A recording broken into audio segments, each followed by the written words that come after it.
मरने से पहले एक व्यक्ति ने अपने बेटे को चांदी के सिक्कों से भरा एक थैला दिया और बोला, बेटा जब भी ये सिक्के खत्म होने लगे बस ये 4 शब्दों की विशेष प्रार्थना दोहरा देना, थैला फिर से भर जाएगा।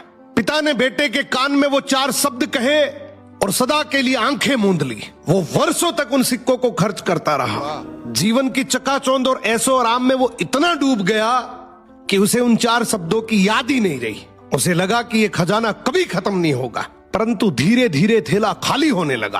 अब बेटे को घबराहट हुई। उसने याद करने की बहुत कोशिश की, पर वो शब्द उसके दिमाग से फिसल चुके थे। वो पागलों की तरह लोगों से पूछने लगा।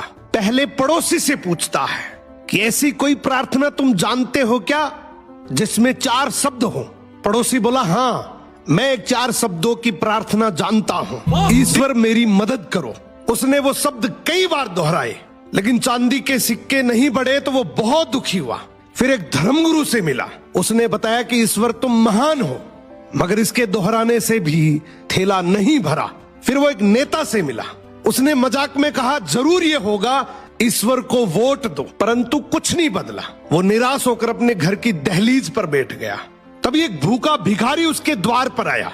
लड़के के पास खुद के लिए भी बहुत कम बचा था, फिर भी उसने अपना बचा हुआ भोजन उस भिखारी को दे दिया। भोजन करने के बाद भिखारी की आंखों में चमक आई। उसने तृप्त होकर बर्तन लौटाया और हाथ जोड़कर कहा, हे ईश्वर तुम्हारा धन्यवाद। लड़का चौंक उठा। उसने सोचा यही वो चिर परिचित शब्द थे। उसने दोहराना शुरू किया, हे ईश्वर तुम्हारा धन्यवाद। देखते ही देखते उसका थैला फिर से चांदी के सिक्कों से लबालब भर गया। तब उसे समझ आया, जब उसने किसी की मदद की तभी वो प्रार्थना उसे याद आई। बहुत बड़ी बात बोल दी आपने।